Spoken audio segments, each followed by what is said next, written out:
Bueno, muy buenas tardes tengan todos los de este grupo. En esta ocasión vamos a tener un debate. Va a ser la Trinidad y los padres de la Iglesia es el tema que va a llevar este debate. Los debatientes van a ser tocayos, José Cárcamo por un lado, de la Iglesia Bautista Protestante, y José Galileo de la Organización Cristiana de los Testigos de Jehová. Bien, cada caballero tendrá un minuto de presentación, 15 minutos de exposición, después otros 10 minutos de exposición, después 10 minutos de refutación y después 5 minutos de contrarrefutación. En esta ocasión no va a haber preguntas, simplemente va a haber exposición y refutación. Bien, sin más que decir, comencemos con la presentación del caballero José Cárcamo. Adelante, José, tienes un minuto para tu presentación. Bueno, yo soy José Cárcamo. Vamos a tratar en este tema un tema que se fundamenta en la Biblia y la historia. Vamos a ver y vamos a demostrar que en Nicea no se inventó nada de Trinidad, sino que se reafirmó lo que creían los antiguos. Entonces vamos a ver algunas declaraciones de los antiguos antenicenos las afirmaciones sobre la deidad, preexistencia del Hijo, la naturaleza del Hijo, y que del Padre deriva tanto el Hijo y el Espíritu Santo también. Y a la luz de esos declaraciones de los antiguos, se va a cotejar con las escrituras. O sea, que va a ser tanto Biblia, escritura canónica e historia. Bien, gracias, caballero José Cárcamo, por tus palabras de presentación. Ahora, José Galileo, tiene usted un minuto para su presentación. Adelante, por favor. Bueno, hola a todos, soy José Galileo y pues estoy aquí presente para compartir un diálogo, ¿cierto? Un debate amistoso con el señor José Cárcamo acerca del tema de la Trinidad, de cómo se originó esta creencia a lo largo de los escritos patrísticos, sobre todo de los siglos II y III. También vamos a hablar un poquito de lo que es, de lo que dice la Biblia, pero básicamente el tema central del debate consiste en ver cómo se formó esta doctrina de la Trinidad en estos siglos. Bien, gracias, Galileo, por tus palabras de presentación. Ahora nuevamente les recuerdo las reglas de este debate. Es evitar el ad hominem, es decir, el ataque personal. Se ataca el argumento, no se ataca a la persona. Recuerden mandar audios de 3 minutos para poder llevar una cuenta precisa del tiempo y no equivocarnos en el tiempo. En esta ocasión, nuevamente le cedo la palabra al caballero José Cárcamo. Tiene usted sus primeros 15 minutos de exposición en cuanto a este tema. Adelante, por favor. Bueno, en este debate vamos a hablar sobre la historia y la Biblia. Vamos a hablar sobre los antenicenos. ¿Qué creían los antenicenos sobre la Trinidad? Vamos a decir que alguna doctrina trinitaria afirman que la Trinidad se inventó en Nicea en el siglo IV. Y lo peor aún, nos dicen que los antiguos sacaron la doctrina trinitaria de la filosofía pagana griega. Pero, ¿qué dice la evidencia histórica y bíblica? Iremos a la Biblia, a la historia, para demostrar que antes de Nicea se enseñaba la Trinidad. Iremos a la Biblia para demostrar que la doctrina trinitaria está fundada en la misma Biblia. Iremos a la literatura de los primeros 300 años del cristianismo, cotejándolo con las escrituras, y demostraremos que los antiguos se basaban en la enseñanza de la Biblia para enseñar la doctrina trinitaria. Debemos hacer mención de que los antiguos hablaban más de la persona del Hijo y el Espíritu Santo, pero aún así hablaban de 3 elementos que conformaban al Dios vivo. Primero, el Hijo es eterno, no es parte de la creación. Por ejemplo, Justino Mártir dice que afirmamos que el Verbo de Dios fue engendrado de Dios de un modo singular y distinto a la creación. Eso lo dice Apología 1.22. Eusebio de Cesarea dice, antes de toda la creación y de toda la producción de lo visible e invisible, él era el primero y el único engendrado de Dios. Historia Eclesiástica, libro 1.2. Justino Mártir dice, el logo es antes de todas las cosas. Diálogo con Trifón 62. La carta de Ogneto dice, este verbo que es eterno, el que hoy es contado como hijo. Carta de Ogneto 11. Origen de Alejandría nos dice que el que diga que el hijo tuvo un principio es un impío. Tratado del principio del libro 1, 2, 3. También dice Origen de Alejandría que el que diga que el hijo fue creado antes de la nada es un hereje. Tratado de los Principios, libro 4, 228. También dice Orígenes de que la Trinidad, el Padre, el Hijo y el Espíritu Santo, están por encima de todo tiempo, sobre todos los siglos y sobre la eternidad, mientras que la creación está medida por el tiempo.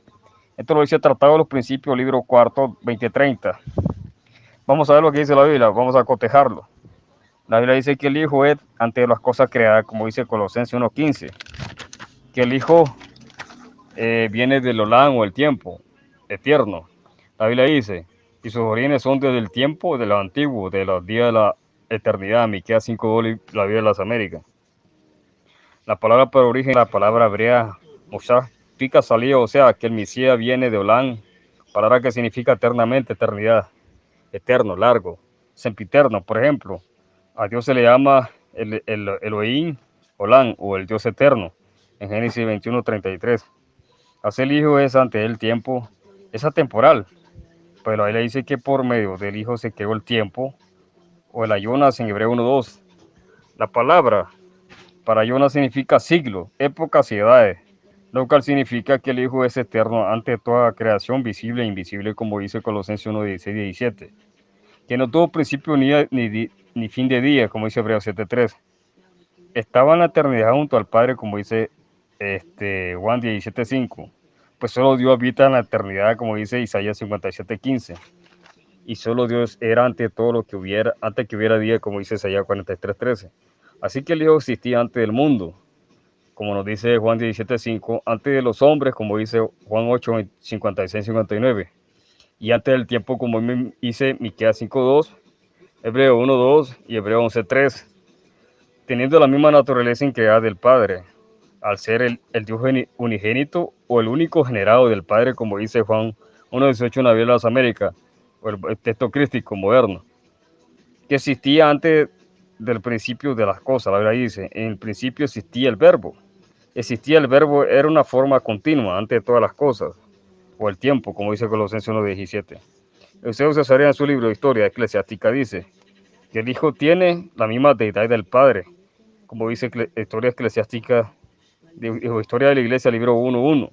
Origen de Alejandría dice, todas las cosas han sido hechas, excepto la naturaleza del Padre y el Hijo y el Espíritu Santo. Eusebio de Cesarea dice que el persistente verbo de Dios posee su ser ante todas las cosas, antes de todas las edades y hablado como Dios. Historia Eclesiástica, libro 1:13. Como podemos ver, los antiguos antenicenos creían que la Trinidad es eterna, que el Verbo, el Hijo de Dios, es eterno ante de toda la creación, que no tuvo un principio y que tiene la misma naturaleza increada del Padre. Ahora preguntamos, ¿a quiénes adoraban los cristianos antenicenos? Justino Mártir dijo, solo Dios debe ser adorado, como dice en 1 Apología 16. También dice Justino Mártir que adora al Creador, que en segundo lugar adora al Hijo y en tercer lugar adora al Espíritu Santo, al Espíritu profético, al Espíritu Santo, como dice 1 Apología 13. Así que para Justino Mártir está claro que adora a un solo Dios, pero conformado por el Padre, el Hijo y el Espíritu Santo, como dice 1 Apología 16 y 1 Apología 13, que el Hijo debe ser adorado, como dice el diálogo con Trifón 68. Irineo de León, que fue discípulo directo del apóstol Juan, dice, por tanto, el que era adorado por los profetas como Dios vivo, este es el Dios vivo y su verbo. Por consiguiente, Cristo mismo, juntamente con su Padre, es el Dios vivo que hablaba a Moisés y se manifestaba a los profetas. Como dice contra las herejías, libro 4, 5:2. Lutero Martes sigue diciendo, nosotros adoramos y amamos después de Dios al Logo de Dios, segunda Apología 13. Eusebio de Cesarea dice, es honrado por sus adoradores por todo el mundo y adorado como Dios. Historia de la Iglesia, libro 1:13. Y es que para los antiguos el Hijo es adorado por ser de la misma naturaleza increada del Padre. Pues deriva del mismo Padre, sale del Padre. Origen de Alejandría dice, la existencia del Hijo es derivada del Padre, pero no en el tiempo ni en cualquier otro principio, excepto, como hemos dicho, de Dios mismo. Tratado de los Principios, libro 2:11. Igualmente el Tertuliano nos dice que el Hijo es igual al Padre porque procede del Padre, contra Praxias, capítulo 17. Como podemos ver, los antiguos adoraban al Padre, el Verbo y el Espíritu Santo, por ejemplo, por el cuerpo le da gloria al Padre, al Hijo y al Espíritu Santo, como dice Martirio de Policarpo, capítulo 14:3. En la Biblia los hombres adoraban a Cristo. Los magos adoraron a Cristo, dice Mateo 2:2-11. Los discípulos lo adoraron, Mateo 14:33. Las mujeres lo adoraron, Mateo 28:9. Se debe honrar al Hijo como al Padre, la Biblia dice, para que todos honren al Hijo, así como honran al Padre, como dice Juan 5:22-23. La palabra para honrar es estimado, que en griego, que según el Strong, significa fijar, valoración, reverenciar. Así que lo que dijo Cristo en Juan 5:23 es que debemos de reverenciar al Hijo, como reverenciamos al mismo Padre. Al mismo nivel de Dios, se le honra al Hijo de Dios. De hecho, en la Biblia toda creación le da adoración, por tanto al Padre como al Hijo, por toda la eternidad, como dice la Biblia. Y a toda cosa crea, oí decir, al que está sentado en el trono y al Cordero, o sea, la alabanza, la honra, la gloria y el dominio por los siglos de los siglos. Y los 4 seres vivientes decían amén, y los ancianos se postraron y al final adoraron, como dice Apocalipsis 5:13-14 en la Biblia de las Américas. El erudito el griego A.T. Robertson, al comentar Apocalipsis 5:13-14, dice, los 4 seres vivientes dan su sanción a la doxología, tras la alabanza antifonal, en una silenciosa oración que cierra el servicio de alabanza a aquel que está sentado en el trono y al Cordero. Aquí es adorado por todo el universo, se rinde alabanza, adoración al Cordero precisamente como a Dios en el trono. Comentar el texto griego del Nuevo Testamento de A.T. Robertson, página 734.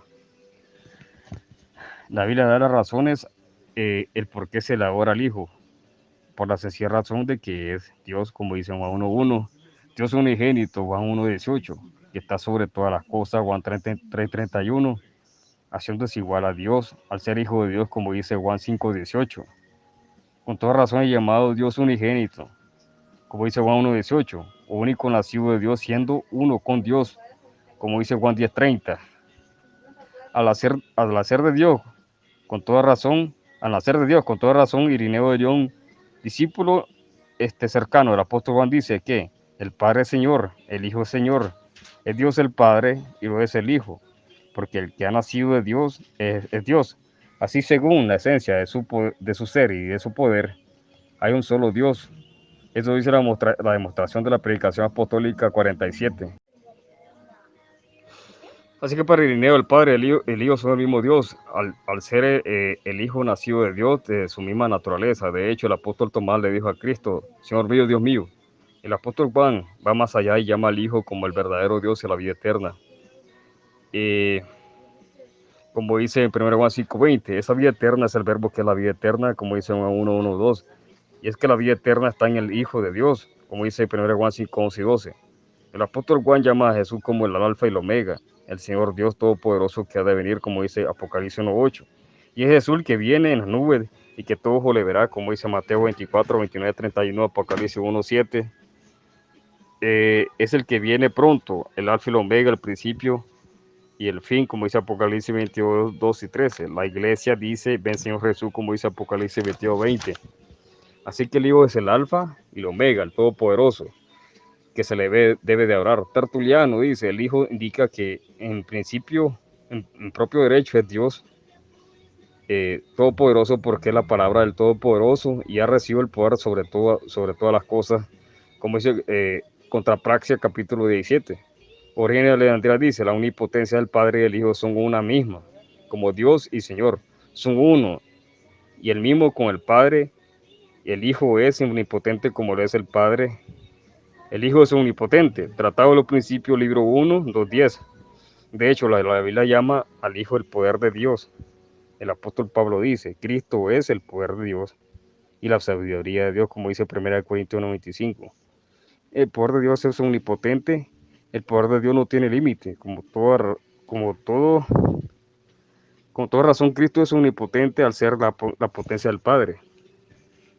Origen de Alejandría dice que el Hijo deriva de Dios y que es el poder del poder. Tratado de los Principios, libro 1, 2:8. Vemos en los antiguos que a Cristo se le da el título que solo le corresponde a Dios. Por ejemplo, Justino Mártir llama al Hijo como el Dios de Jacob, el Señor o Jehová de los ejércitos, como dice diálogo con Trifón 36, que el Hijo es el Dios y Señor de Samuel, de la ley de Moisés y de Aarón, diálogo con Trifón 37. En otro lugar, Justino llama a Cristo como el Creador de Israel, diálogo con Trifón 135. Así que para los antiguos santenicenos, el Hijo recibe el nombre del Padre, Jehová, y esto está plenamente respaldado por las Escrituras, pues al Hijo recibe también el nombre de Jehová en la Biblia. Por ejemplo, Jehová fue vendido por 30 piezas de plata, como dice Zacarías 11, 2 y 13. Jesús fue vendido por 30 piezas de plata, dice Mateo 26, 3 al 5. También se profetizó que Jehová sería traspasado, como dice la Biblia Septuaginta en Zacarías 12:10. Esto se cumplió cuando Jesús fue traspasado por una lanza en la cruz, como dice Juan 19, 31, 37, Juan 20, 25, 27. También se dijo que Jehová habitaría entre su pueblo, como dice Zacarías 2:10. Y el verbo, que es también Jehová, habitó entre los hombres, como dice Juan 1:14. Así también el que invocó el nombre de Jehová será salvo, como dice Joel 2:32. Y el que invoca el nombre de Jesús será salvo, dice Romanos 18, 9 y 13. Ahora vamos a hablar un poco sobre la filosofía y la revelación divina. Como podemos ver, los antiguos se basaban en las escrituras para sus declaraciones, se basaban en conceptos humanos, se basaban en enseñanzas filosóficas y de hecho usaron terminología filosófica para revelar lo que era la persona del Hijo o el Logos. Como por ejemplo el apóstol Juan utilizó la palabra Logos en Juan 1:1, 14, 1 Juan 1:1 y 2, Apocalipsis 19:13, donde a Jesús se le llama el Logo de Dios. El término Logo fue usado por el apóstol Juan en Juan 1:1 para referirse a la persona del Hijo de Dios. El erudito William Barclay nos dice que en el año 560 el filósofo Heráclito inventó el término logo para referirse a la palabra o la razón de Dios. Para Heráclito, el logo es el que mantiene en orden y subsistencia el universo. También William Barclay nos habla del judío Filón de Alejandría en el año 20 a.C., que señalaba que el logos es el instrumento de Dios para crear, mantener el universo, que el logos es la misma razón de Dios. Añade el erudito William Barclay que el apóstol Juan utilizó el término filosófico griego para dirigirse a los judíos y griegos, para decirle que Jesús es la mente de Dios creadora y sustentadora que vino a la tierra. Eso lo podemos encontrar en el comentario del Nuevo Testamento de William Barclay, página 377 y 368.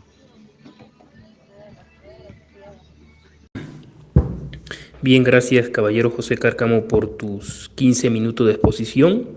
Ahora cedo la palabra al caballero José Galileo. Tiene usted 15 minutos para su exposición, su primera parte. Sus primeros 15 minutos, adelante por favor. Bien, entonces inicio lo que es mi exposición sobre este tema de la Trinidad y la patrística. Y el primer punto que quiero, mencionar es de que generalmente muchas personas, muchos trinitarios, basan toda su fe y toda su religiosidad en escritos que ni siquiera tienen una confirmación total, o sea, escritos que carecen de una total veracidad. Y me explico por qué. Porque pensemos en lo siguiente, si no más los manuscritos de la propia Biblia, ¿cierto? Sobre todo los manuscritos del Nuevo Testamento, se dice que a nivel escriturario se dice que pueden tener, ¿cierto? Unas 200.000 a 400.000 diferencias escriturales, comparando todos los manuscritos que hay, los cerca de 5.000 manuscritos que hay. Si hay 200.000 diferencias escriturales en la propia Biblia, ahora imagínense ustedes las diferencias que podrían haber en estos escritos patrísticos, que no son inspirados de Dios, que simplemente son comentarios y simplemente son interpretaciones y reinterpretaciones de las escrituras. Ahora, ¿quién nos asegura a nosotros de que estos escritos no abundan en manipulaciones? Ya que la mayoría de los manuscritos de estos escritos son de siglos muy posteriores a cuando se escribieron, porque ni siquiera hay manuscritos de estos escritos originales de la época del siglo II. En realidad la mayoría son de siglos muy posteriores. Inclusive dentro de estos mismos escritos se advierte eso, ¿no? Yo quiero mencionar a un historiador cristiano del siglo II, que en realidad es prácticamente el segundo historiador del cristianismo, porque el primero sería el gran médico Amado Lucas. Entonces este historiador llamado Hegesipo, del año 180, escribe lo siguiente. Dice: mientras los apóstoles estuvieron vivos, la iglesia permaneció virgen, pura e incorrupta. Pero cuando el coro sagrado de los apóstoles alcanzó de diferentes maneras el final de su vida y hubo desaparecido aquella generación de los que fueron dignos de escuchar con sus propios oídos a la divina sabiduría, entonces tuvo principio la confabulación del error impío por medio del engaño de maestros de falsa doctrina, los cuales, al no quedar ya ningún apóstol en adelante, a cabeza descubierta ya, intentaron oponer a la predicación de la verdad la predicación de la falsamente llamada gnosis, o el falso conocimiento. Entonces aquí Hegesipo mismo advierte de que cuando mueren los apóstoles, muchos falsos maestros empiezan a diseminar el engaño, a enseñar sus propias doctrinas y a torcer las escrituras. Otro comentario muy interesante es el de Dionisio de Corinto, que también es de finales del siglo II. Dice lo siguiente en uno de sus fragmentos. En esta misma carta menciona también la de Clemente a los Corintios, mostrando que se venía haciendo lectura de la misma en la iglesia desde tiempo atrás por costumbre antigua. Dice así: hoy pues hemos celebrado el día santo del Señor y hemos leído vuestra carta. Continuaremos leyéndola de vez en cuando para amonestación nuestra, lo mismo que la primera que nos fue escrita por medio de Clemente. Y noten lo que él dice acerca de estas cartas, ¿no? Está hablando de las cartas de Clemente. Y él mismo, hablando todavía de sus propias cartas, que habían sido falsificadas, dice lo siguiente: yo escribí efectivamente unas cartas después de rogarme a algunos hermanos que las escribiera, pero esos apóstoles del diablo las han llenado de cizaña, suprimiendo unas cosas y añadiendo otras. Sobre ellos pesa el ay de nosotros. En verdad no hay que extrañarse de que algunos también se hayan echado sobre las escrituras del Señor para falsificarlas, cuando han conspirado incluso contra las que no son tan importantes. Entonces, notamos ahí como el mismo Dionisio de Corinto dice que ya las cartas de Clemente, que ya los escritos inclusive sagrados de la Biblia estaban siendo falsificados. Entonces, ¿quién nos asegura a nosotros hoy en día, siglos y siglos después, de que esas cartas patrísticas, de que esos libros no tienen interpolaciones ni añadidos? ¿Quién nos asegura a nosotros de que la misma Iglesia Católica, cuando fue establecida firmemente en el siglo IV por medio de los emperadores romanos, quién nos asegura a nosotros de que la Iglesia Católica no metió mano y tergiversó y falsificó e interpoló muchas de sus ideas trinitarias en estos escritos. Entonces ahí está el problema del asunto. Aún así, los escritos patrísticos sirven para algo. O sea, no deben ser la base de nuestra fe, ni debe ser la base de nuestras creencias, pero para algo sí sirven, y es para lo siguiente. Por medio de los escritos patrísticos podemos ver el desarrollo, el origen, el desarrollo y la evolución de muchas de las doctrinas cristianas, pero sobre todo un desarrollo hacia la apostasía y hacia el oscurecimiento de las verdades bíblicas, porque ya el mismo Jesús, en la parábola del trigo y la cizaña, había dicho que a la muerte de los apóstoles, como lo mencionó Egesipo, pues se sembraría el error, se sembraría la cizaña. También el apóstol Pablo lo advirtió en segunda carta a los Tesalonicenses, capítulo 2, de que también llegaría la apostasía y de que se desarrollaría el hombre del desafuero, ¿cierto? Aquel que se sentaría en el propio templo de Dios y ostentaría ser como un Dios. Una alusión, al parecer, digamos, muy calcada a lo que es digamos, el patriarcado y el sistema papal romano que se desarrolló en esos siglos. Pero bueno, el caso es que las mismas escrituras advirtieron de que esto iba a pasar. Entonces los escritos patrísticos nos sirven para observar cómo fue esa evolución, cómo fue ese desarrollo de la luz hacia la oscuridad, de las verdaderas doctrinas cristianas del Nuevo Testamento, hacia el torcimiento de estas enseñanzas por medio de maestros de la filosofía y maestros del siglo II y del siglo III. Pero entonces, la pregunta es la siguiente. Entonces, la Trinidad habla de un solo Dios, pero que se compone de tres personas. O sea, por decirlo así, una unidad que se compone de una pluralidad, ¿cierto? La pregunta es, ¿de dónde vienen esos conceptos? ¿De dónde viene el concepto de que una unidad se puede convertir en una pluralidad? Bueno, voy a explicarlo. Bueno, entonces explico cómo se originaron esos conceptos de que una unidad se pudiera convertir en una pluralidad. Bueno, algunos de los primeros padres de la iglesia, ¿cierto?, reconocieron de que ellos tenían elementos platónicos en sus escritos. E incluso ellos le atribuyeron a estos escritos una especie digamos, de beneficio propedéutico, o sea, una especie de enseñanza con relación al cristianismo. Por ejemplo, Clemente de Alejandría, él dice que la filosofía, ¿cierto?, de los griegos era una especie de disciplina preliminar para aquellos que vivieron antes de la venida de Cristo.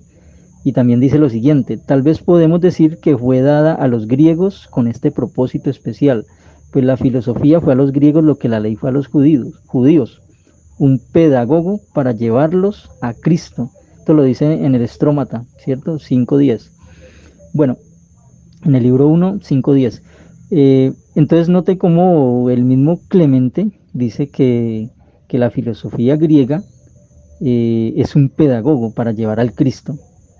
Y dice también Justino Mártir lo siguiente: dice que los dogmas platónicos no son extraños al cristianismo. Si nosotros, los cristianos, decimos que todas las cosas fueron creadas y ordenadas por Dios, parece que anunciamos una doctrina de Platón. Y entre nuestra idea del ser de Dios y la suya, la única diferencia parece ser el artículo. Esto lo escribió en su segunda apología, capítulo 13.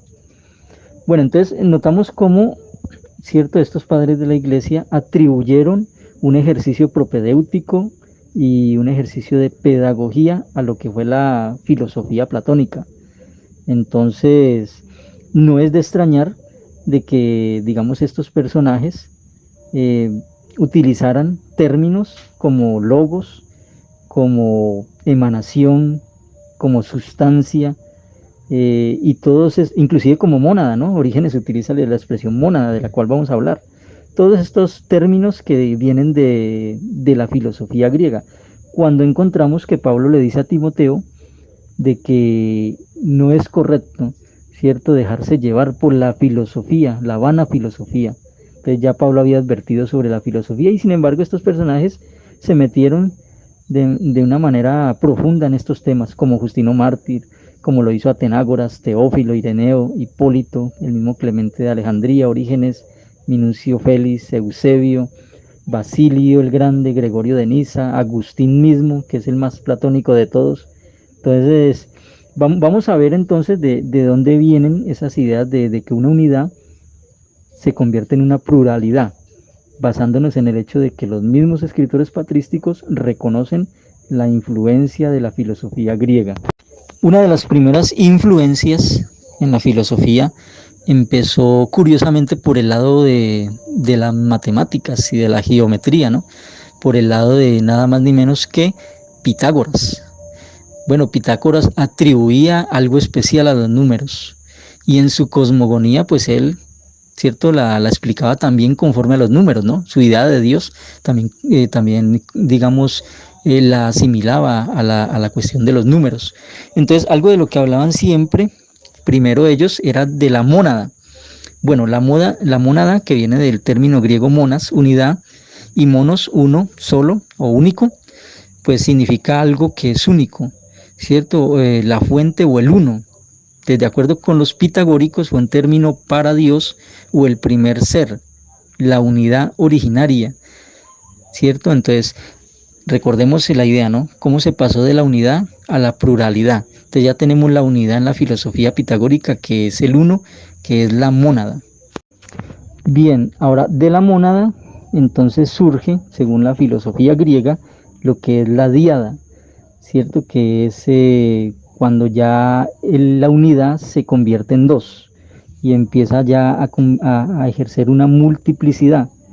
Porque resulta que para el sistema platónico, esa unidad o ese Dios, el uno, es tan fuerte que él se expande, que él por medio de emanaciones empieza, digamos, ellos no utilizan el término en sí crear, sino a formar otros elementos. Entonces, para resumir, en la filosofía griega hay una unidad esencial que es el uno, el ser principal, por decirlo así, el Dios Padre de todo, y ese Dios Padre de todo forma, ¿cierto? Por medio de emanación, para utilizar ya un término que utilizan los trinitarios, por medio de engendrar el nous, o lo que llamaría el neoplatonismo el intelecto. Entonces, también se le conoce en el sistema, ¿cierto?, del platonismo y en el sistema de otros personajes como Filón y como Numenio, como el demiurgo, que es el segundo Dios, el que procede del uno. Y después hay un tercer Dios, ¿cierto?, que este ya sería el anima mundi de los platónicos, pero el anima mundi no era un ser en sí, digamos, se convierte ya en una especie de ser ya con el neoplatonismo, porque el neoplatonismo, esa anima mundi, lo convierte ya en lo que es el alma, que es el alma de las cosas, el alma del universo. Entonces ya Plotino habla de las tres hipóstasis, el uno, el nous y el alma. Esas son las tres hipóstasis platónicas. Pero curiosamente, la Trinidad, este sistema trinitario, no es mencionado por primera vez por Tertuliano o por Hipólito, como suelen arguir, ¿cierto?, los trinitarios. Curiosamente, los primeros que mencionan este sistema son los mismos gnósticos. Eso lo podemos encontrar, ¿cierto?, en lo que es el Tratado Tripartita o en el Apócrifo de Juan, que son textos gnósticos del siglo II, que fueron encontrados en 1945 en los códices de Nag Hammadi.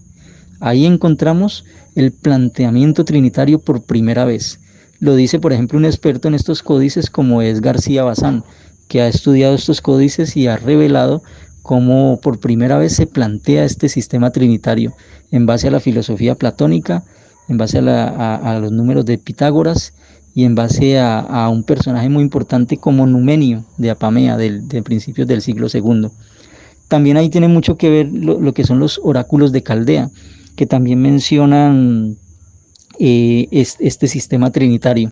Entonces, en resumen, ¿cierto?, para confluir todas las líneas de pensamiento, con el sistema pitagórico, platónico, con personajes como Filón, como Numenio de Apamea, y los oráculos de digamos, de Caldea. Y con la llegada del neoplatonismo en el siglo III se configuró lo que era la doctrina trinitaria, que fue mencionada por primera vez por los gnósticos a principios del siglo II. Entonces, todos estos personajes de la patrística fueron influenciados por toda esta filosofía, no por las escrituras.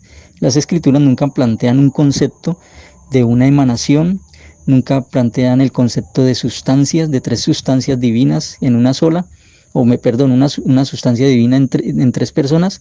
Ese concepto jamás se plantea en la Biblia. Gracias, caballero José Galileo, por sus 15 minutos, sus primeros 15 minutos de exposición. Ahora pasamos a la segunda parte de la exposición.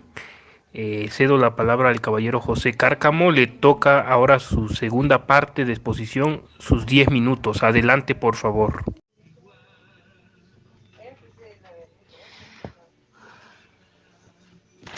Bueno, como podemos ver, el apóstol Juan utilizó el término filosófico del logos de los griegos y se lo aplicó al Señor Jesús. Los que odian la doctrina trinitaria dicen que los antiguos se basaron en la filosofía griega para la doctrina trinitaria. Pero el apóstol Juan usa el concepto filosófico de los griegos o el verbo para hablar de Jesús. Muchos incluso enseñan que la Trinidad se tomó del filósofo griego Plotino, pero dicho filósofo nació en el año 205 y murió en el año 270 después de Cristo. Y como ya vimos, la Trinidad ya se enseñaba mucho tiempo antes. Plotino hablaba de, por ejemplo, vamos a examinar lo que decía Plotino sobre la apostasis. Plotino hablaba de uno, que identifica como Dios. Para Plotino, del uno Dios sale el no, o la razón. También sale del uno o Dios el alma. O sea que para Plotino existía el uno que es Dios, y de Dios sale la razón o el logos, o el alma. Como podemos ver, el filósofo Plotino no estaba lejos de la verdad. El apóstol Pablo le dijo a los filósofos griegos en Hechos 17-18 que los hombres busquen a Dios y que de alguna manera palpando se puede hallar, como dice Hechos 17-27, que por la razón y los sentidos Dios puede ser visto, como dice Romanos 1:20, que la ley de Dios está escrita en los corazones de los hombres, aunque no tienen ley escrita, como dice Romanos 2:14-15. Y es que Dios puso la eternidad en el corazón de los hombres, como dice Eclesiastés 3:11. Así que de una forma velada Dios se revela a los hombres que lo buscan a tientas, tal como lo dijo el apóstol Pablo a los filósofos griegos de los estoicos y los epicúreos, como dice Hechos 17, 16, 20, 26 y 27. Pues todos los hombres contemplan las obras de Dios, como dice Job 36, 24, 25. 170 años antes de Plotino, el apóstol Juan hablaba del único Dios verdadero, como dice Juan 17:13, y que de ese único Dios verdadero sale el Hijo. Jesús dijo: yo de Dios he salido, como dice Juan 8:42, que había salido de Dios, Juan 3:13. Y otra vez el Señor dijo: salí del Padre. El Señor dijo otra vez: salí de ti, Juan 17:8. Así que el Hijo unigénito, único generado por el Padre, Juan 3:18, siendo Dios unigénito, Juan 1:18, igualmente como el Hijo o el Espíritu Santo procede o sale del Padre, Jesús. Cristo dijo: el Espíritu de verdad, el cual procede del Padre.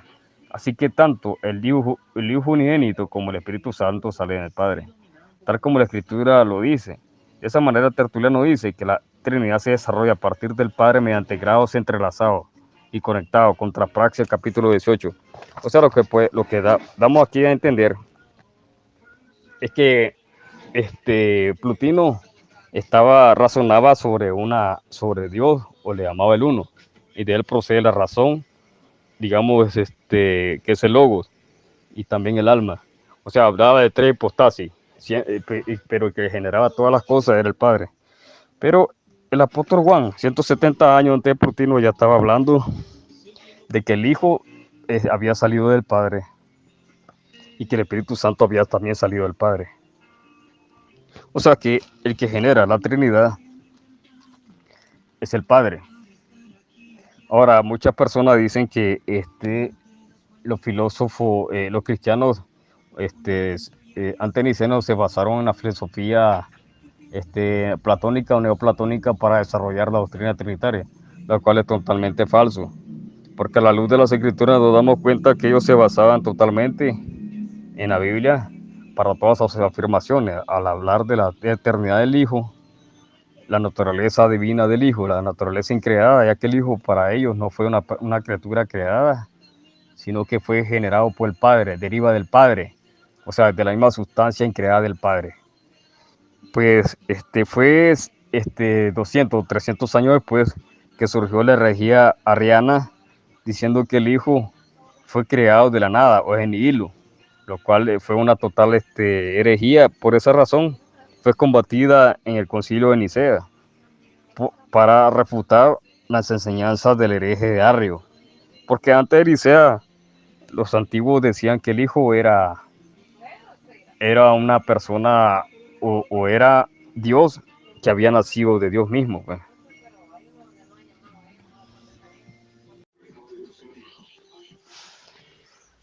Bueno, resumiendo algunos puntos, para los antiguos el Hijo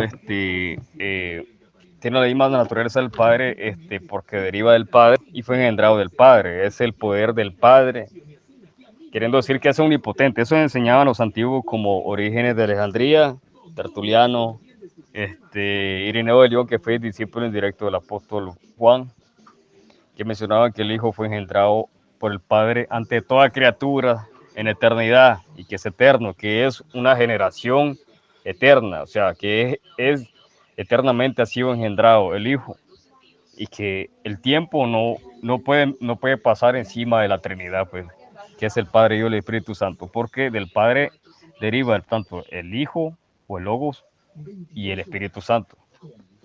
Entonces vamos a hablar de Arrio y la herejía arriana, porque Arrio negaba estos conceptos básicos que enseñaban los antiguos basados en las escrituras, porque la escritura dice que el Hijo no tuvo principio, que el Hijo es el Dios unigénito, el generado por el Padre, ¿ve?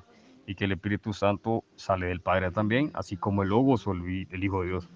Entonces Arrio negaba estos conceptos, y por eso fue que se dio el concilio de Nicea.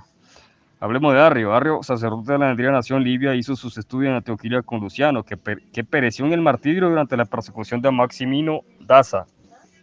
Arrio encontró sus más celosos discípulos entre los que habían sido sus compañeros de escuela. La controversia arriana empezó en el año 318, dice. Fue 300 años después.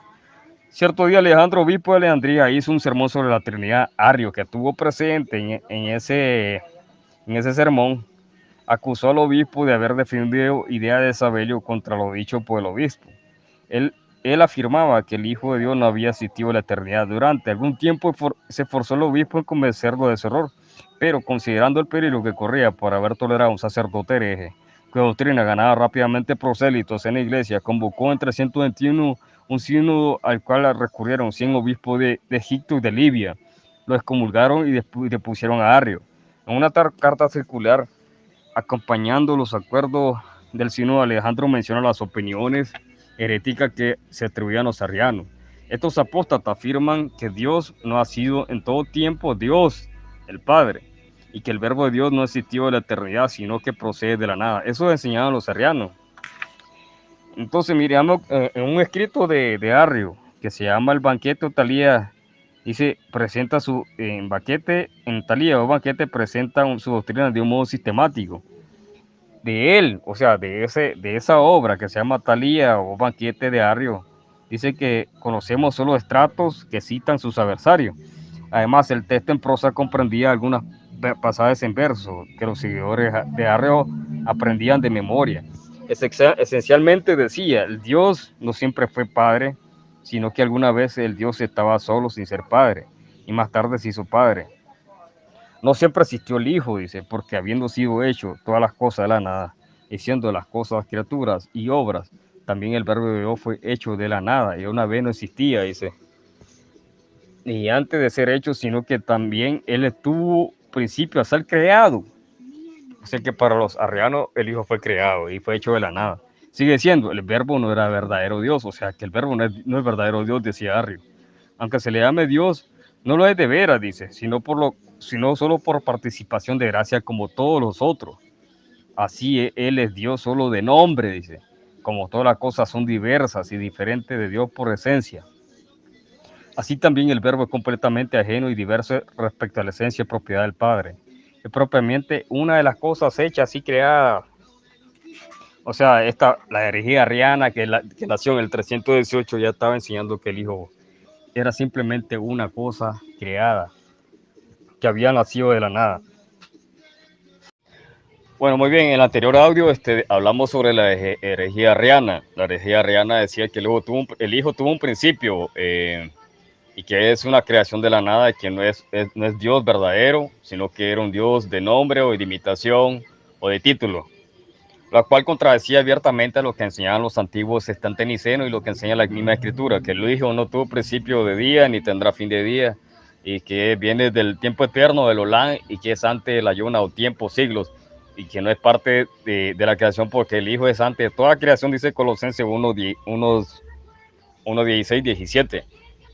O sea que el Hijo tiene la misma, al no ser parte de la creación, el Hijo tiene que ser, o deriva del mismo Dios, como dice Tertuliano, o como dice la misma Escritura, que el Hijo salió del Padre, así como el Espíritu Santo. Entonces, ante tal herejía, se convocó en el 325 de Nicea como una reacción, no para imponer o crear una doctrina. El credo niceno dice: creemos un solo Dios todopoderoso, creador de todas las cosas, invisible e invisible, un solo Señor Jesucristo, Hijo de unigénito de Dios, engendrado del Padre, es decir, de la sustancia del Padre. Dios del Dios, luz de luz, Dios verdadero, engendrado, no creado. Consustancial al Padre, o sea, siendo la misma naturaleza, porque en todas las cosas fueron hechas, tanto el cielo como la tierra. O sea, ahí también se le da el título de Logos, o la palabra, porque por medio del Logos se creó todo. El cual descendió de los cielos por nosotros los hombres para nuestra salvación. Se encarnó y habitó entre los hombres, sufrió, resucitó al tercer día, subió a los cielos, de donde vendrá para jugar a los vivos y a los muertos. Y acerca del Espíritu Santo, en cuanto a lo que afirma que hubo un tiempo en que no existió, y que antes de ser engendrado no era, y que el Hijo de Dios ha sido hecho de la nada, o que fue creado, o que tuvo sujeto a la mutabilidad o mutación de todos, es decir, decir que la iglesia los anametiza. O sea, esa fue la resolución a que llegaron los antiguos. ¿Ve? El concilio inicial solo fue una reacción a la herejía de Arriana, que nació en el siglo IV. Es por eso que se convocó el concilio de Nicea. Bien, gracias, caballero José Cárcamo, por sus otros 10 minutos de exposición. Ahora cedo la palabra al caballero José Galileo. Tiene usted 10 minutos para su segunda parte de exposición. Adelante. Bueno, mi segunda exposición consiste en analizar un poquito lo que son las citas patrísticas acerca del Verbo, acerca del Hijo, acerca de Jesús y cómo se generó o cómo nació. Porque hay algo muy importante que se entiende que en este aspecto, digamos, en este asunto que estamos hablando, y es el contexto. Porque lo que muchos hacen es citar y citar, tomar citas de estos escritos, y tomar citas de páginas católicas y páginas evangélicas y lanzarlas así al azar. Y ese no es el asunto, o sea, el asunto es hacer un análisis, ¿cierto? Hacer un análisis profundo de cuál era la idea o el concepto que tenían estos cristianos del siglo II y del siglo III. O sea, cuál era, ¿cierto? Lo que tenían en mente, qué era lo que querían expresar acerca de Dios, acerca de su Hijo. Porque, como ya hemos visto, las influencias filosóficas y digamos, la siembra de la cizaña y el origen de la apostasía estaba torciendo muchas de las enseñanzas de las Escrituras. Entonces, vamos a tomar algunas citas para probar de dónde provenían estas ideas de estos personajes. Por ejemplo, primero, Ignacio de Antioquía, en su carta a los Magnesios, capítulo 8, dice: plenamente persuadidos de que hay un solo Dios que se manifestó a través de Jesucristo, su Hijo, que es su verbo, que procede o salió del silencio. Noten cómo dice, cierto, Ignacio, de que el verbo procede o salió del silencio. Uno se pregunta, bueno, y esa expresión tan rara, que no aparece en las escrituras de dónde pudo haberse originado, o si fue una interpolación, porque las cartas de Ignacio cuentan con 3 recensiones y se habla siempre de interpolaciones, ¿cierto? Se habla de que no hay una certeza de lo que escribió Ignacio. Entonces, ¿de dónde proviene esa idea? Bueno, los oráculos de los caldeos del siglo II que habíamos mencionado ya, ofrece, ¿cierto?, una primera mención de lo que es una tríada. Entonces, en este documento dice lo siguiente, los oráculos caldeos, ¿no? Un escrito pagano de la época. Dice: han provenido 3 poderes de él. Ellos son el Padre, la Madre y el Hijo, desde el silencio que proviene del Padre incorruptible. Estos han venido, empero, a partir del silencio del Padre oculto. Entonces notamos cómo en estos oráculos de los caldeos se plantea la misma cuestión que nos menciona aquí Ignacio de Antioquía, acerca de que el Hijo proviene del silencio. Y no es extraño entonces de que esta idea se conforme o se asimile con la Trinidad. Bueno, ahora sigamos con otra cita. Dice también Ignacio lo siguiente: para que corráis, en la carta a los Efesios 3, para que corráis en armonía con la mente de Dios, pues Jesucristo, nuestra vida inseparable, es también la mente del Padre. Entonces vamos configurando la idea, ¿no? Lo que estos personajes nos están queriendo decir es de que Dios dentro de él tenía una mente, tenía una razón, tenía su verbo dentro de él. Entonces vamos avanzando un poquito en la idea. Atenágoras de Atenas, ya a finales del siglo II, dice lo siguiente: y si por la eminencia de vuestra inteligencia se os ocurre preguntar qué quiere decir hijo, lo diré brevemente. El Hijo es el primer brote del Padre, no como hecho, puesto que desde el principio Dios, que es inteligencia eterna, tenía en sí mismo al Verbo, siendo eternamente racional, sino como procediendo de Dios, cuando todas las cosas materiales eran naturaleza informe y tierra inerte. Bueno, entonces ahora Atenágoras nos dice que el Hijo es, o el Verbo, hace parte de esa inteligencia divina, de la razón de Dios, algo que, por decirlo así, ¿cierto?, utilizando un antropomorfismo, por decirlo así, como un pensamiento en su cabeza, como su propio razonamiento, su propio raciocinio. Bueno, Taciano, también a finales del siglo II, dice lo siguiente: el Señor del universo, quien es el mismo, es el fundamento necesario de todo ser, puesto que como sea que no había aún ninguna criatura en existencia, estaba solo, y por su sencilla voluntad el Logos brincó fuera, y el Logos, no habiendo salido fuera en vano, se convierte en la primera obra engendrada del Padre y fue el comienzo del mundo. Entonces ahora Taciano nos dice que el Logos brincó afuera, estaba dentro de Dios y brincó afuera. O sea, parece que estuviéramos hablando de un Dios loco que tiene algo metido en su cabeza y de un momento a otro sale y se engendra en algo, en una persona, en un ser, se convierte en algo. Seguimos. Dice también Atenágoras: sabemos que en el principio del mundo no se produjo, pero se produjo no por división, sino por participación, porque lo que se divide queda separado del origen, pero lo que se da por participación, tomando carácter de una dispensación, no disminuye la fuente de donde se toma, porque a la manera de que una sola antorcha se enciende muchos fuegos, pero no por encenderse muchas antorchas se disminuye la luz de la primera. Entonces ahora hacen la comparación de que el Hijo, el Verbo, es como una especie de rayo o de luz que sale de una antorcha principal que es Dios. Seguimos citando Teófilo de Antioquía, también ya casi empezando el siglo III, ¿no? Él dice: la verdad explica que el Verbo de Dios está siempre inmanente en el corazón de Dios, porque antes de crear nada, a este tenía por consejero, como mente y pensamiento suyo que era. Y cuando Dios quiso hacer cuanto había deliberado, engendró a este Verbo proferido como primogénito de toda creación, no vaciándose de su Verbo, sino engendrando al Verbo y conversando siempre con él. Entonces ahora dice Teófilo de que ese Verbo estaba dentro de la mente de Dios, que era su pensamiento. Bueno, dice también Teófilo, ¿cierto?, en su carta a Autórico, capítulo 10, dice: teniendo pues Dios a su propio Verbo inmanente en sus propias entrañas, lo engendró con su propia sabiduría, emitiéndolo antes de todas las cosas. Entonces note cómo empieza a usarse un lenguaje filosófico.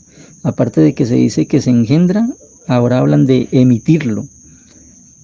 Bueno, dice Ireneo de León, en cambio Dios, como es todo mente y verbo, habla lo que piensa y piensa lo que habla. Su pensamiento es su verbo es su mente, y su mente no es otra cosa que el Padre mismo. Por eso, quien habla de la mente de Dios como producto distinto lo declara compuesto como si uno fuera Dios, otro su pensamiento principal. Entonces, seguimos con la misma idea, ¿no? El Hijo, el Verbo, el Logos, es algo que está dentro de la mente de Dios, que es como su razón o su pensamiento.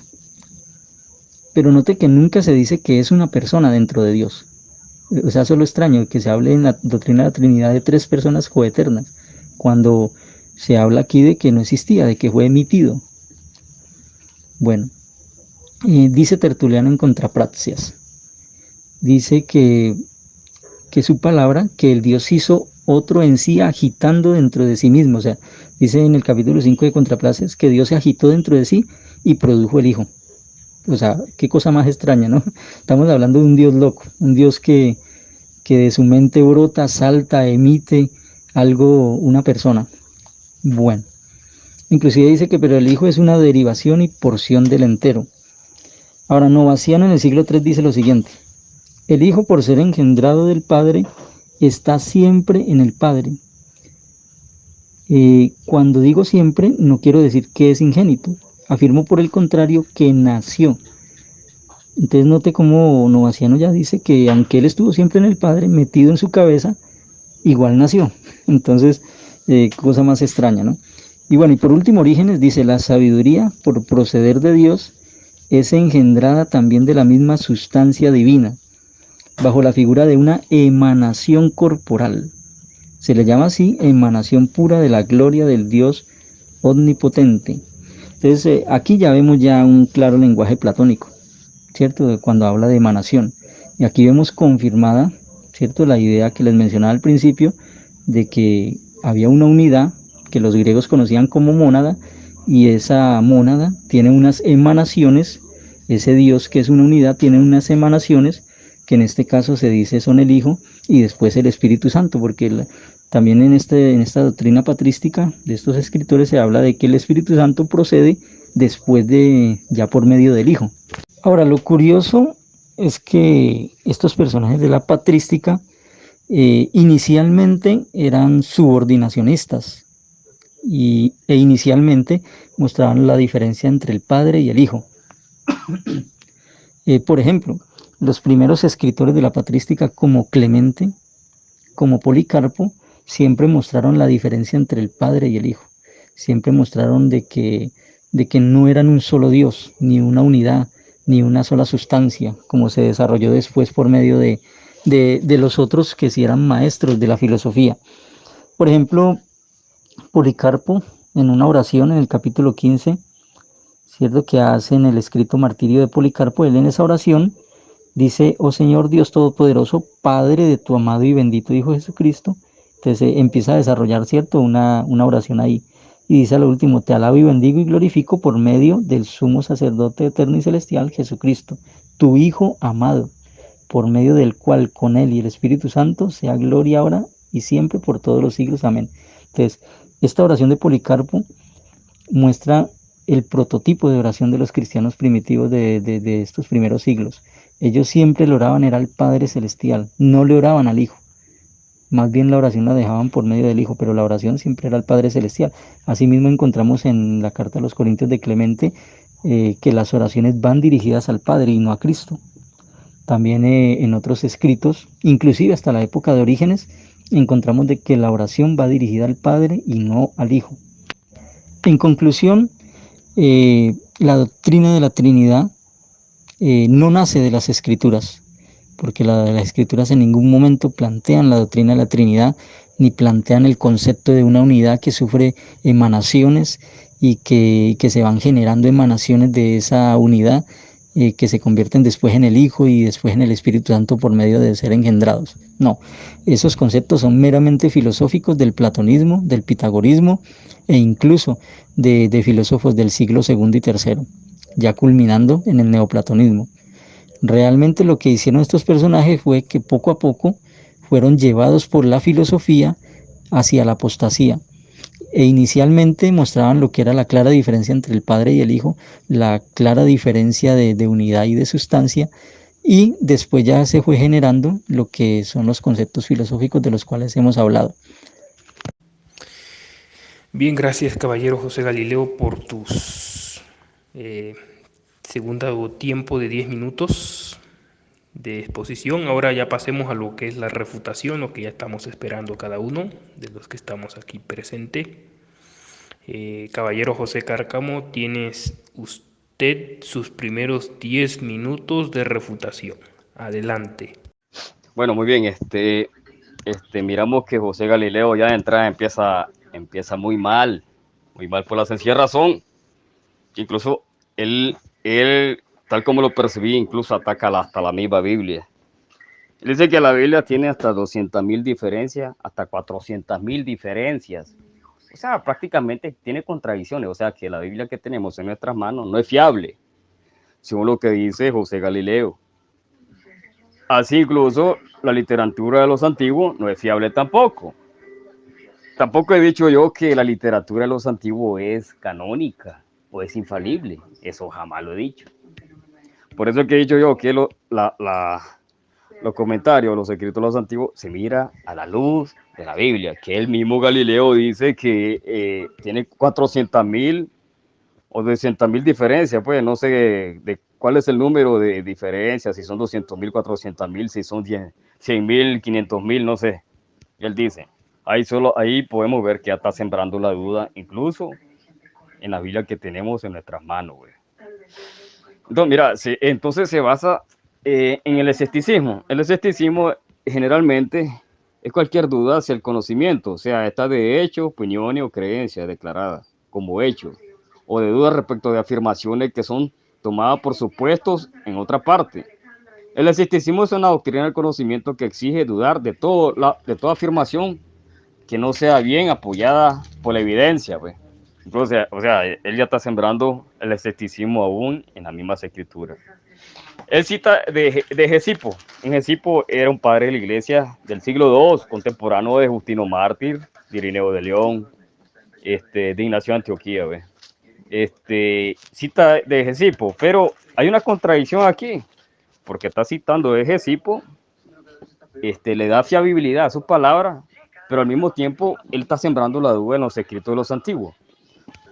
Él dice, por ejemplo, vamos a demostrar que Gesipo hablaba que la iglesia del siglo II estaba cimentada en la verdad, en la verdadera doctrina.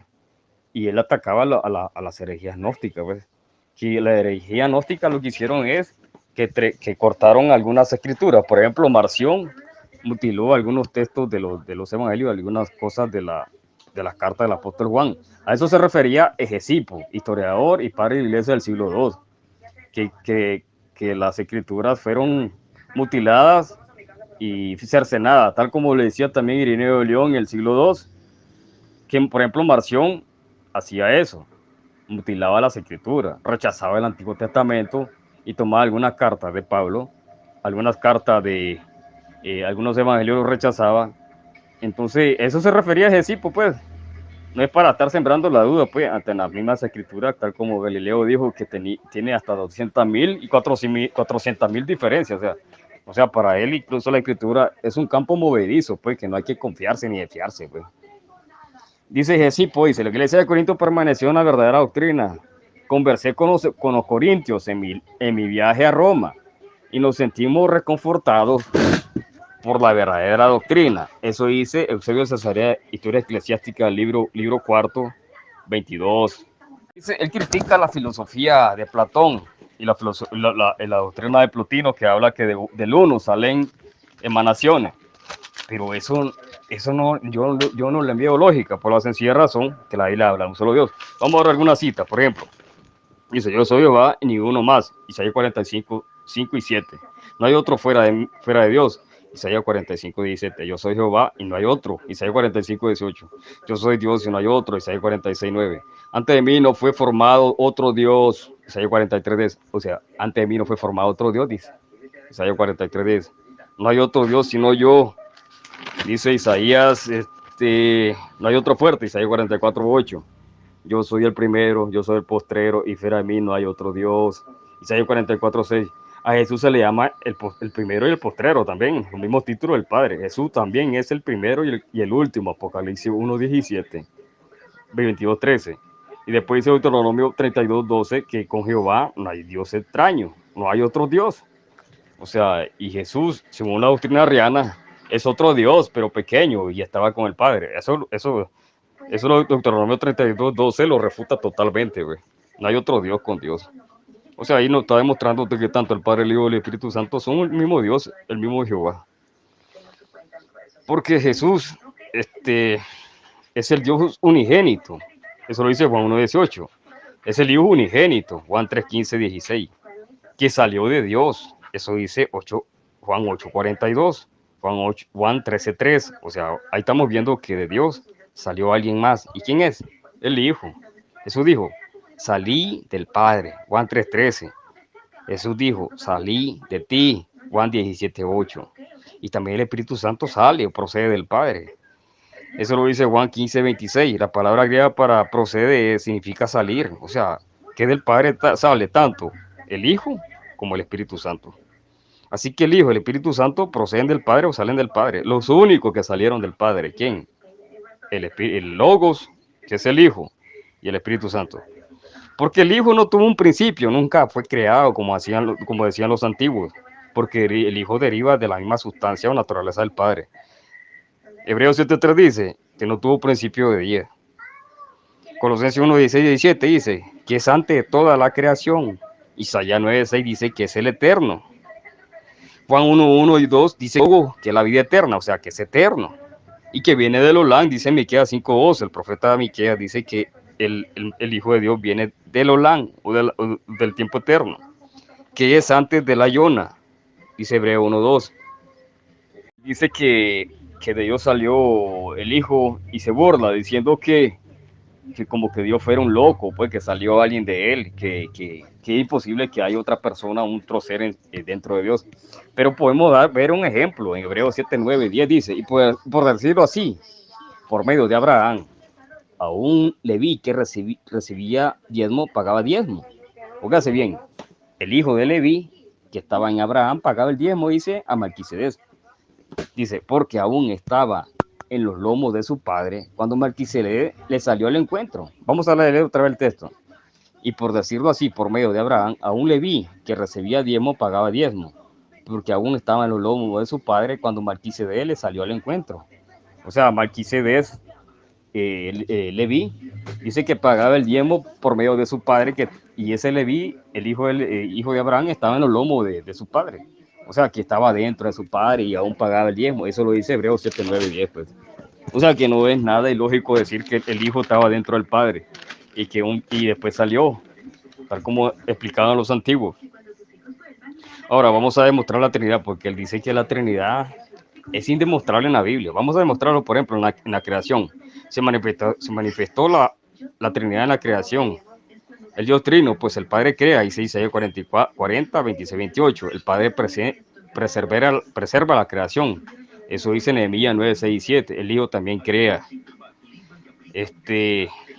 Y si él no existe nada, dice Juan 1:1-3 y 10, Colosenses 1:16. Es el autor de la vida, dice Hechos 3:15. Es Jehová el Señor creador, el Hijo. Hebreo 1:8-12 lo dice. Ahí se le aplica al Hijo como el Señor que cimentó el cielo y la tierra con sus manos. Como lo dijo, va a ser el Padre el Creador, como lo dice Salmo 102, 24-27. También es el que preserva la creación, como dice Colosenses 1:17, Hebreo 1:3. Hebreo 1:3 dice que con su palabra poderosa mantiene en pie la creación. Igualmente Colosenses 1:17 menciona que el Hijo mantiene en cohesión todas las cosas. Así como el Padre también mantiene en pie la creación, como dice Salmo 119, 89, 91, Salmo 148, 1 y 2, 1 al 5. El Espíritu Santo también crea, dice Job 33, 4, Salmo 104, 27, 30. O sea, vemos tres elementos, tanto el Padre, el Hijo y el Espíritu Santo crean y mantienen en pie la creación. Así en el Génesis se va el Padre, al Hijo y el Espíritu Santo creando, dice Génesis 1, 2, 26, 27. Así que podemos decir que tres participaron en la creación. Pues el Padre crea con su palabra, que es el Hijo, y su aliento, o Espíritu Santo, como declara el Salmo 33:6. El Padre crea con su sabiduría todo lo que hay, dice Proverbios 3:19-20, con su sabiduría y su poder. Jeremías 10:12, 13, 51, 15 y 16. Entonces podemos ver que Dios, el Dios Trino, crea todas las cosas. Uno de los textos fundamentales para demostrar que un Dios solo, Trino, crea todas las cosas es lo que dice Salmo Isaías 44, 44:8. 44:6 dice: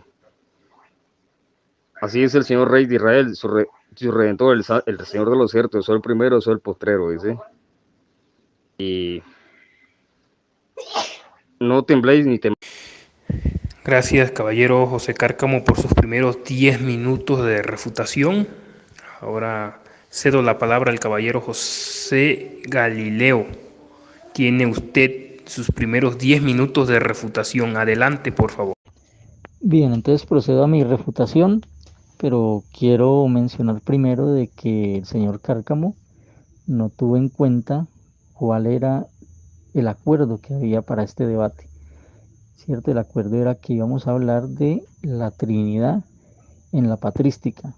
No íbamos a hablar de la Biblia, porque el tema bíblico exige sentarse a analizar muchos textos, a cogerlos uno por uno y, e ir explicándolos. En cambio, él no, él ha tirado miles de textos bíblicos al azar, sin ni siquiera explicarlos y simplemente tergiversándolos.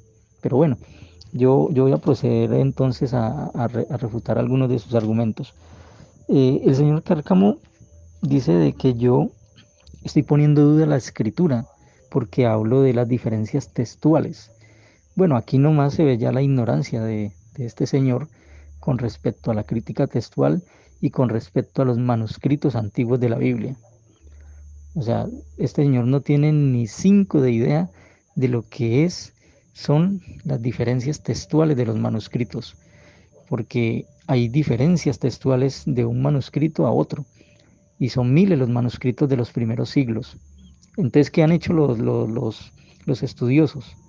¿Cierto? Los estudiosos, en base a todos estos manuscritos, han creado un texto base, un texto que sea confiable, un texto donde los versículos sean confiables, porque aparezcan en manuscritos confiables y no sean de pronto interpolaciones o añadiduras, como por ejemplo 1 Juan 5:7, que es conocida como la coma juanina, o como por ejemplo la palabra Dios en 1 Timoteo 3:16, ¿cierto? Que es una añadidura muy común en las versiones católicas y evangélicas.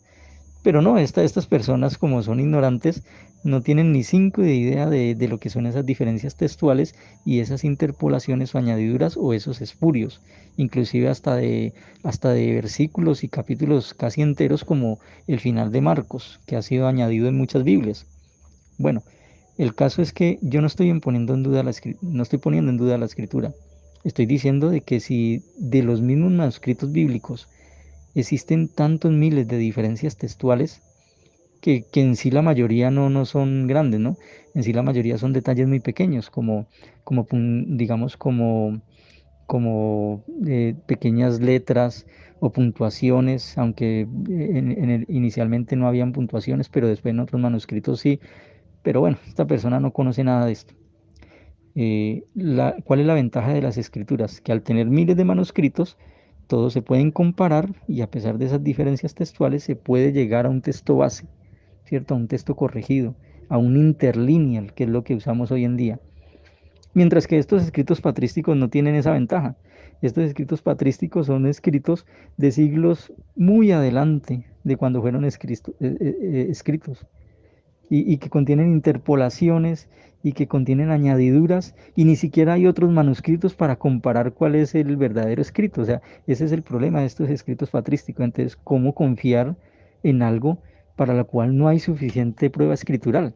Mientras que en la Biblia sí hay prueba escritural, porque hay miles de manuscritos que tienen diferencias, pero cotejándolas se llega a digamos, a un texto crítico, a un texto corregido, a un texto base, un texto que puede ser confiable. Ahora bien, siguiendo con la idea de los escritos patrísticos y la doctrina de la Trinidad, o sea, como decía anteriormente, no es cuestión de tomar citas aisladas, no es cuestión de meterse a páginas católicas o evangélicas y sacar citas de que esta cita prueba de que los antiguos creían en la Trinidad, no. Se trata es de ver el concepto como tal que tenían ellos y de dónde se originó el concepto. Entonces ya mencioné yo las fuentes de esos conceptos de emanación, de esos conceptos de unidad o mónada, de ese concepto de diada y de Trinidad. Ya mencioné yo de dónde provienen esos conceptos de, digamos, de Trinidad neoplatónica. O sea, la Trinidad prácticamente es un concepto neoplatónico. Si ustedes analizan lo que son las tres hipóstasis de Plotino, se van a dar cuenta que es un calco totalmente de lo que era la Trinidad o de lo que es la Trinidad que conocen tanto católicos como evangélicos hoy en día. Quiero leer entonces la Trinidad de Plotino para que ustedes vean si no es la misma. Entonces las tres hipóstasis de Plotino son las siguientes. Primera hipóstasis, el uno. El uno se identifica con el ser, el bien y la divinidad. De él parten todas las cosas, pues hay una continuidad total y absoluta entre él y las demás partes de la realidad, pero no por creación, sino por emanación. En efecto, las otras dos hipóstasis emanan del uno, ya que éste tiene tendencia a expandir su mismo ser como irradia su luz el sol. Segunda hipóstasis, llamado también el nous o logos, emana del uno absoluto, siendo ella misma y su sustancia, siendo ella misma y su sustancia, serán una y la misma cosa. Y el uno sería como el sol y la luz como el nous. La función del nous como luz es la que el uno puede verse a sí mismo, pero como es imagen del uno, noten como el nous es imagen del uno, es la puerta por la que es posible ver al uno. Y por último, la tercera hipóstasis, que es el alma. La tercera hipóstasis, el alma surge por emanación. Entonces, cuando comparamos esta Trinidad, estas tres hipóstasis de Plotino, con la Trinidad que se inventaron, digamos, en el siglo IV, vemos de que hay, ¿cierto?, una asombrosa similitud, porque habla del uno, que es el ser absoluto, habla del logos o el nous, que emana del uno, que sale del uno, y habla del alma o el anima mundi o el espíritu del mundo, que es una tercera hipóstasis que surge también por emanación. Entonces lo que hicieron estos cristianos del siglo III fue adoptar estos conceptos neoplatónicos y convertirlo en lo que fue digamos en el siglo IV la doctrina de la Trinidad. Ahora, lo que no acepta nuestro amigo Cárcamo es de que la similitud entre los conceptos filosóficos paganos y la Trinidad demuestran de dónde proviene esta doctrina. Nunca en la Biblia se plantea esta doctrina, solo forzando textos a decir lo que no dicen realmente, es que se llega a esta doctrina. Pero, por ejemplo, les voy a mencionar el caso de Tertuliano.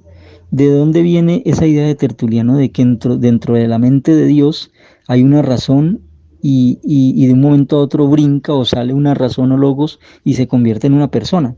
Bueno, pues precisamente los estoicos hablaban de dos tipos de logos. Dice que el logos se dividía en dos, que era el logos interno, nuestra razón, y otro que era el logo expresado, o uno que estaba en nuestro discurso. Entonces un logos interno que estaba dentro, que es la razón, y otro logo que salta afuera por medio de la voz, por medio de la palabra, que es el logotipo expresado. Entonces de ahí viene esa idea, ¿no? Los filósofos del pórtico, como eran conocidos los estoicos, ellos distinguían entre la palabra interna, el endiatetos, y la palabra hablada, que era el proforicos, o el proforicos. Entonces, de ahí está comprobado que Tertuliano tenía esa influencia de los estoicos y hablaba de esa razón de entre Dios y la otra razón que saltaba afuera. Ya nuestro amigo Cárcamo usa textos tergiversándolo, ¿no?, donde habla de la eternidad del Hijo, pero pues cuando la Biblia habla de eternidad, no dice necesariamente que es una persona que ha existido anteriormente en el tiempo. No, simplemente es una persona que ha adquirido la eternidad. De hecho, el concepto de eternidad en la Biblia también se utiliza hacia futuro, no hacia el pasado. Por lo tanto, el Hijo, la misma Biblia demuestra claramente en Proverbios 8:22 y en el mismo Colosenses 1:15 y también en el Apocalipsis 3:12, de que el Hijo es una creación, de que el Hijo es el primogénito de la creación y que es creado como la sabiduría de Dios, algo que se comprueba hasta en la misma patrística, porque el mismo Tertuliano, citando Proverbios 8:22, menciona de la creación de la sabiduría. Y para colmo, cierto, nuestro amigo, al igual que muchos trinitarios, ni siquiera tienen en cuenta el contexto cuando leen un texto. Por eso todo se les convierte en un pretexto. Entonces él menciona de que así como Jehová es el primero y el último en Isaías y Jesús es el primero y el último en Apocalipsis, entonces tienen que ser el mismo, cuando realmente el contexto es muy diferente. El contexto de Isaías es un diálogo o una disputa o un debate que tiene Jehová con los dioses falsos, y él dice que fuera de mí no hay Dios. Hablándole a esos dioses falsos, dice que él es el primero y el último, o sea, en el aspecto de divinidad, en el aspecto de ser el Dios altísimo. Mientras que Apocalipsis, cuando habla de Jesús como el primero y último, dice acerca de la muerte y la resurrección. No tiene nada que ver con el contexto de Isaías. Entonces, mire, nuestro amigo, al igual que muchos trinitarios, desconocen, ¿cierto? Desconocen lo que son los planteamientos filosóficos de la antigüedad, desconocen lo que es el desarrollo filosófico del siglo segundo, desconocen lo que es el contexto de los escritos bíblicos, desconocen las pruebas escriturales, desconocen lo que es la crítica textual. O sea, prácticamente lo único que hacen es repetir como loros lo que dicen las páginas católicas y evangélicas acerca de la patrística, coger citas aisladas y utilizarlas para su conveniencia. Pero como lo he probado, lo que hay que hacer es ver un contexto, lo que hay que ver es cuál era el concepto que se desarrolló en estos siglos y de dónde provino, cuál fue su génesis o su origen. Bien, gracias caballero José Galileo por sus primeros 10 minutos de refutación.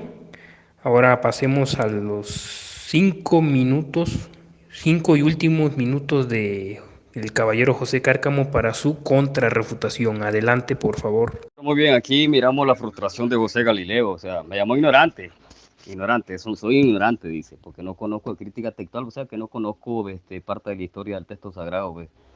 Me llamó ignorante haciendo ad hominem, pues, o sea, demostrando de esa manera su frustración, atacando a mi persona, pues.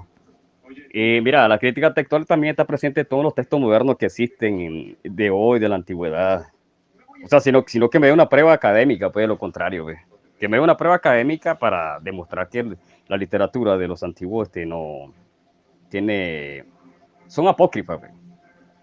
Pero primero dice que la Biblia tiene 200.000, 400.000 contradicciones o diferencias, pues. Ahora se retracta, sí, hay que la crítica moderna reconstruyó, pero la crítica textual está presente en toda la literatura del saber humano. Sí, es simple y sencillo, sino que lo demuestra académicamente, lo cual nunca lo va a demostrar porque no sabe.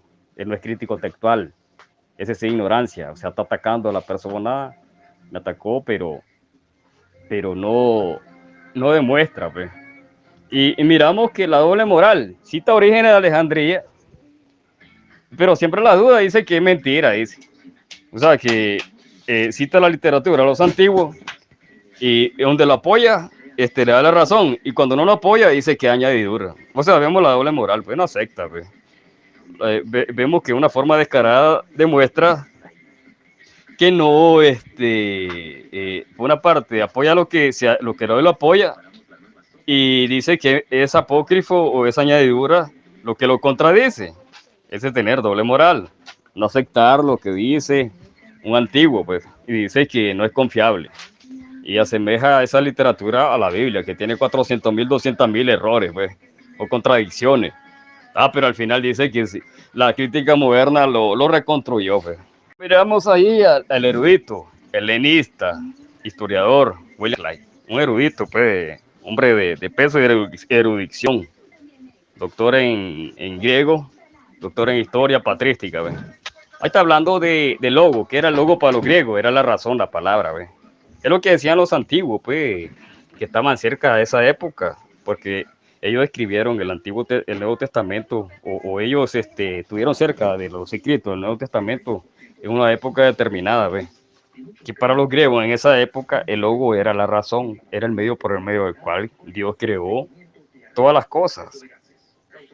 O sea, por medio de logos Dios crea, mantiene en existencia el universo, tal como lo dijeron el apóstol Pablo en Colosenses, en Juan capítulo 1, 1 al 3, 10, también lo que dice Hebreo 1, 2, 3, Hebreo 11, 3, Apocalipsis 3, 3, 14, donde se le llama a Cristo el Arché, que significa fuente, principio, o sea, que Cristo es el principio o la fuente de todas las cosas creadas, ¿ves? Porque pues, por medio de Logos el Padre crea, por su poder omnipotente, ¿ves? Es lo que dijo Irineo de León, pues. Por ejemplo, vamos a ver lo que dice uno de los discípulos cercanos al apóstol Juan. El Dios de todas las cosas, no necesitando de ningún instrumento, creó y hizo todas las cosas por medio de su logo. No necesitó de ángeles para que lo ayudasen para lo que tenía que hacer, ni de otro poder alguno que sería muy inferior a sí mismo. Él se bastó por sí mismo, hizo todas las cosas. Libro contra la cerería, libro 2, 2, 4. O sea, ahí vemos que Dios, por medio de logos, su palabra, crea todas las cosas, pues. Ahora él dice que en la Biblia no está la Trinidad. Claro que está en la Biblia en la Trinidad. Ya vimos que el Padre crea, el Hijo crea, el Espíritu Santo se crea. Pero la Biblia dice que un Dios solo hizo todas las cosas y no necesitó de la ayuda de nadie. Él mismo se bastó, un Dios solitario. Vamos a Isaías 44, 24, que ya no lo leí al final. Isaías 44, 24, así dice el Señor tu Redentor, el que te formó del seno materno. Yo, el Señor, creador de todo, que extiendo los cielos yo solo y afirmo la tierra sin ayuda. Él no necesitó de ayuda de nadie. Él se bastó para hacer todas las cosas, pues. Entonces ahí vemos que Dios Trino, tanto Padre, Hijo y Espíritu Santo, crearon todas las cosas. Padre, el Logos, el aliento del Espíritu Santo. Un Dios Trino hizo todas las cosas. Y podemos mostrarlo a través de toda la Biblia, pues la Trinidad. Él dice que no está en la Biblia. Claro que está en la Biblia. Del Padre sale el Logos y sale el Espíritu Santo. El Dios Trino, así es simple. Los antiguos repitieron lo mismo, pues. Pero como no es confiable, no hay que confiar, dice Galileo, pero cuando lo apoya sus creencias, sí le da crédito. Pero cuando contradice sus creencias, entonces no, él dice son apócrifos. Pero no, él no lo puede demostrar académicamente, que lo demuestre. Bien, gracias caballero José Cárcamo por tus 5 minutos de contrarrefutación. Ahora pasemos a la contrarrefutación del caballero José Galileo. Adelante, tiene usted sus últimos 5 minutos de contrarrefutación. Bueno, listo. Entonces mi contrarrefutación es la siguiente. Con un recorrido histórico, ¿cierto? He comprobado de que las influencias para la doctrina de la Trinidad provienen del pitagorismo, del platonismo. Después se encarnan estos conceptos en lo que es Numenio de Hipamea, empezando el siglo II. Los gnósticos dan su contribución al ser los primeros en mencionar el asunto de la Trinidad, y después ya los maestros que vienen de la filosofía griega, ¿cierto? Los escritores patrísticos, apologistas principalmente, son los que rematan la faena hablando de conceptos de emanación tomados de esta filosofía y hablando de una unidad que se convierte en una pluralidad. Entonces, no proviene de la Biblia la Trinidad, sino que proviene de estos conceptos filosóficos. A pesar de eso, en la patrística sí encontramos muchos textos que hablan de subordinacionismo y muchos textos donde muestran de que no hay una Trinidad como tal. En realidad la Trinidad que se fomentó en Nicea no tiene nada que ver con el concepto de 3 personas o con el concepto de una unidad de la cual emanan 2 que se formó en los siglos 2 y 3. Entonces, esa es toda mi base. El debate no era sobre la Biblia, era sobre la Trinidad de la patrística. El señor Cárcamo ha jugado sucio al meterse con la Biblia, porque si él quiere un debate con la Biblia, eso ya es otro asunto. Ya hay que mencionar textos y hay que leerlos en su contexto y analizarlos. Entonces, hasta aquí dejo mi intervención y agradezco a todos por la atención prestada. Bueno, entonces agradezco mucho digamos, el haber tenido este diálogo. Me reitero en lo que dije.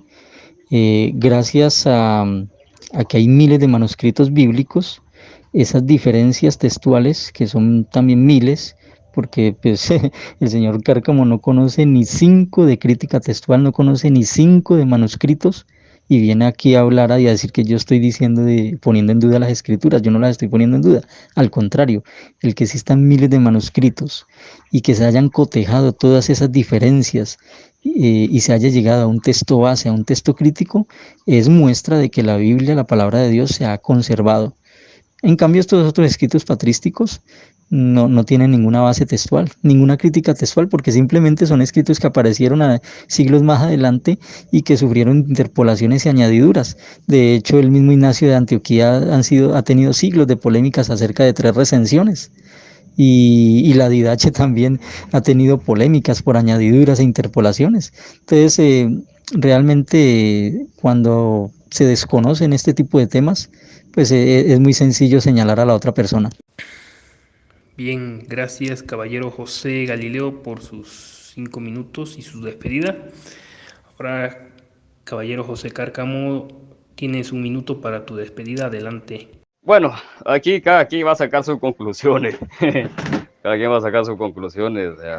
Yo di pruebas en la Biblia y en la patrística, pues, en la historia. Cada quien va a evaluar.